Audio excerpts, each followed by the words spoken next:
కవిత bail పిటిషన్పై సుప్రీంకోర్టులో విచారణ కొనసాగుతుంది. Justice BR Gavai, justice Viswanathan ధర్మాసనం విచారణ జరుపుతుంది. అయితే కవిత ఎక్కడికి పారిపోదని దర్యాప్తు సంస్థలు అడిగిన ఫోన్లను కూడా కవిత అప్పగించారని ఆమె తరపు లాయర్ ముకుల్ రోహిత్గి వాదిస్తున్నారు. సౌత్ గ్రూప్ 100 కోట్లు అంటున్నారు, కానీ దర్యాప్తు సంస్థలు రికవరీ చేయలేదని విచారణలో జాప్యం జరుగుతుంది. ముకుల్ వాదనలో పేర్కొన్నారు, కవిత దేశం నుంచి వెళ్లిపోయే వ్యక్తి కాదని, ఆమె ఎక్స్ ఎంపీగా చేశారని, ఆమె తండ్రి కేసీఆర్ కూడా సీఎంగా చేశారని, బెయిల్ కోసం తీవ్ర ప్రయత్నాలు చేస్తున్న ఆమె తరపు లాయర్ ముకుల్ రోహత్గి ధర్మాసనం ముందు వాదనలు జరుపుతున్నారు.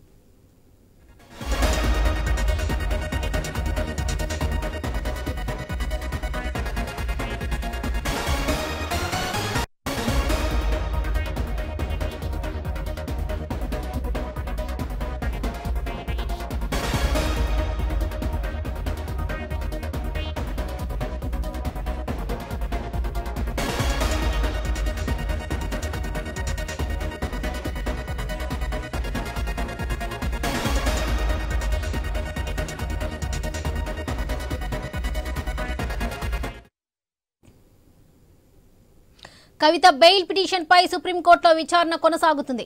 Justice BR Gavai, justice Viswanathan ధర్మాసనం విచారణ జరుపుతుంది. అయితే కవిత ఎక్కడికి పారిపోదని దర్యాప్తు సంస్థలు అడిగిన ఫోన్లను కూడా కవిత అప్పగించారని ఆమె తరపు లాయర్ ముకుల్ రోహత్గి వాదిస్తున్నారు.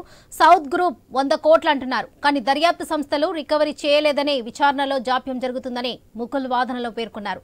కవిత దేశం నుంచి వెళ్లిపోయే వ్యక్తి కాదని, ఆమె ఎక్స్ ఎంపీగా చేశారని, ఆమె తండ్రి కేసీఆర్ కూడా సీఎంగా చేశారని, బెయిల్ కోసం తీవ్ర ప్రయత్నాలు చేస్తున్న ఆమె తరపు లాయర్ ముకుల్ రోహత్గి ధర్మాసనం ముందు వాదనలు జరుపుతున్నారు.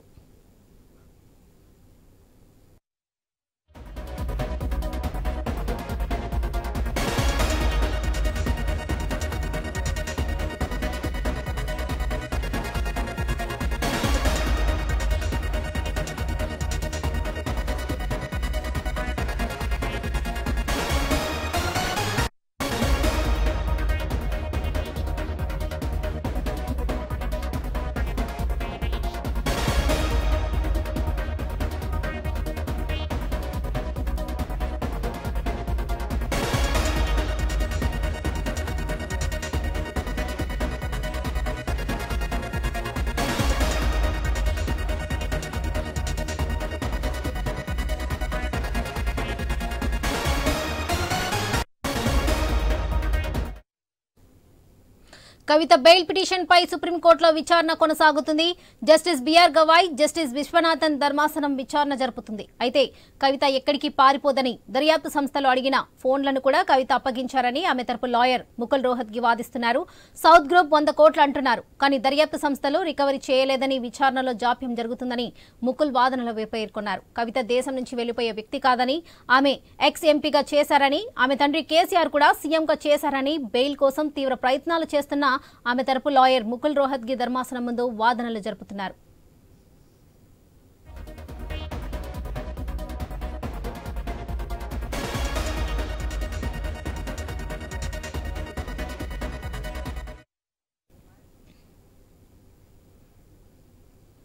ఢిల్లీ లిక్కర్ కేసులో కవిత బెయిల్ విషయంలో విచారణ కొనసాగుతుంది.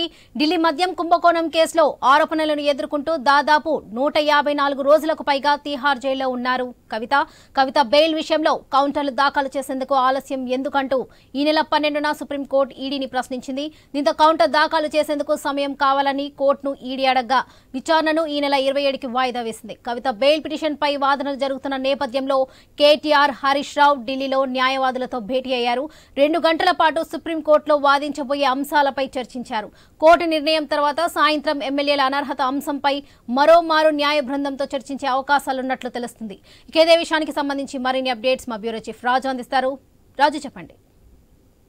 బీఆర్ఎస్ పార్టీ అధినేత కల్వకుంట్ల చంద్రశేఖరరావు కూతురు, అదేవిధంగా బీఆర్ఎస్ పార్టీకి సంబంధించిన మాజీ ఎంపీ, ప్రస్తుత ఎమ్మెల్సీగా కొనసాగుతున్నటువంటి కల్వకుంట్ల కవితకు సంబంధించినటువంటి మరి ఢిల్లీ మద్యం స్కామ్లో దాదాపు 100 కోట్ల కుంభకోణానికి పాల్పడినటువంటి కేసులో ఆమెని అరెస్ట్ చేసి ఈడీ సిబిఐలు రెండు కూడా తిహార్ జైల్లో పెట్టడం జరిగింది. మార్చి 15వ తేదీన ఆమెను హైదరాబాద్లోని తన నివాసంలో అరెస్ట్ చేసి, అంటే దాదాపు 7-8 గంటల పాటు సోదాలు నిర్వహించి ఆ రోజు సాయంత్రం అరెస్ట్ చేసి తెల్లారి ఆమెను కోర్టుకు సరెండర్ చేయడం, హౌస్ రెవెన్యూ కోర్టుకు సరెండర్ చేయడం జరిగింది. అంతకంటే ముందు ఈ కేసుకు సంబంధించిన అంశాలపైన సౌత్ గ్రూప్ అటు ఢిల్లీకి సంబంధించి పంజాబ్ హర్యానా రాష్ట్రాలకు సంబంధించిన మద్యం ధరలకు సంబంధించిన అంశాలపైన సౌత్ గ్రూప్ అనేటువంటి ఒక నెట్వర్క్ ని కవిత నేతృత్వంలో నడిచింది అని చెప్పేసి అప్పటికి ఒక 6 నెలల ముందు నుంచి కూడా విచారణకు సంబంధించిన అంశాలపైన ఈడీ ఆమెను టచ్ చేయడం జరిగింది. ఈడీ ఆమెని నోటీసులు ఇవ్వడం జరిగింది. నోటీసులు ఇచ్చిన క్రమంలో ఆమె దగ్గర ఉన్నటువంటి సాక్ష్యాలను కూడా సేకరించేటువంటి క్రమంలో కవితకు సంబంధించిన మొబైల్స్ అదేవిధంగా ఇతర సాక్ష్యాలకు సంబంధించిన అంశాలన్నీ కూడా సీజ్ చేసుకొని పోయినటువంటి పరిస్థితి.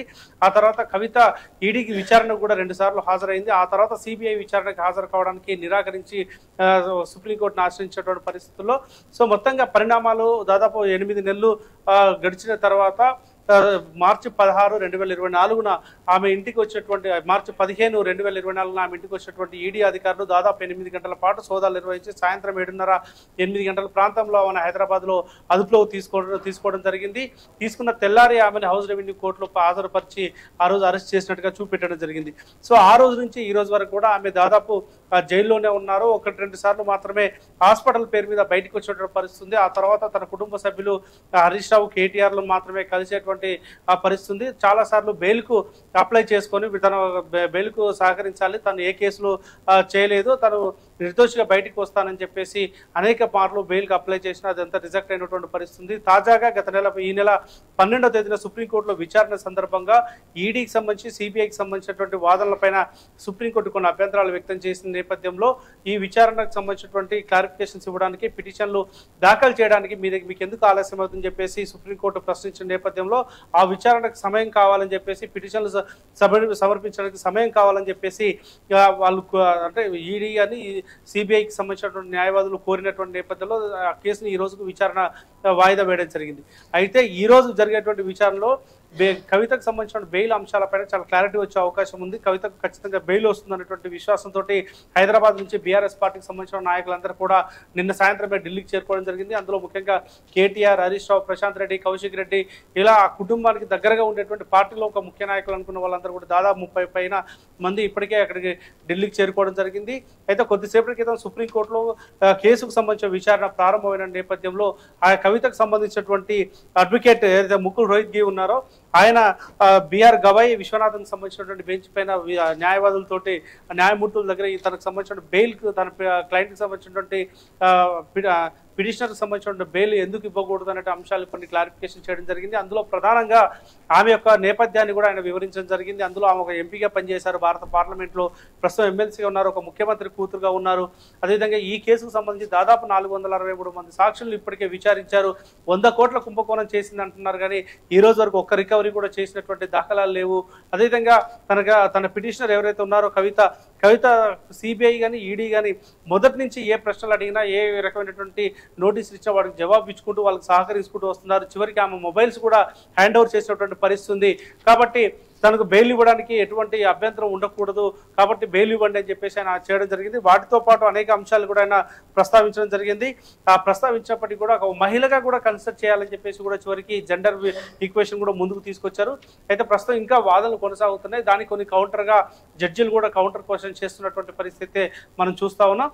సో కాబట్టి ఇప్పటికే బీఆర్ఎస్ పార్టీకి సంబంధించిన నేతలందరూ కూడా ఒక ఆత్మవిశ్వాసంతో ఢిల్లీకి వెళ్లారు, ఖచ్చితంగా బెయిల్ వస్తుందని చెప్తున్నారు. ప్రస్తుతం అయితే వాదనలు కొనసాగుతున్నాయి. దాదాపు ఇంకో గంట సేపు ఈ యొక్క టైం తీసుకునే అవకాశం అయితే చాలా స్పష్టంగా కనిపిస్తూ ఉంది.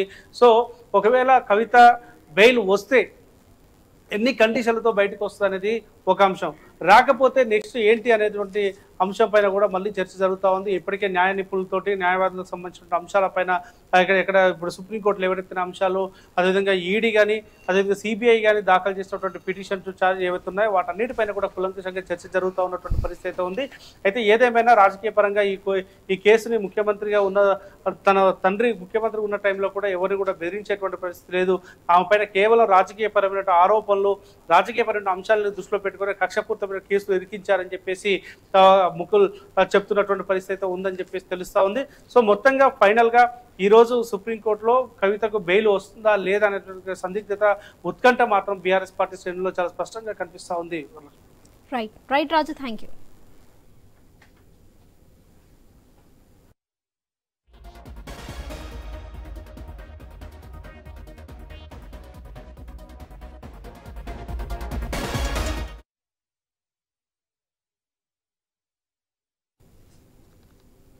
కవిత బెయిల్ పిటిషన్ పై సుప్రీంకోర్టులో విచారణ కొనసాగుతుంది. Justice BR Gavai, justice Viswanathan ధర్మాసనం విచారణ జరుపుతుంది. అయితే కవిత ఎక్కడికి పారిపోదని దర్యాప్తు సంస్థలు అడిగిన ఫోన్లను కూడా కవిత అప్పగించారని ఆమె తరపు లాయర్ ముకుల్ రోహత్గి వాదిస్తున్నారు.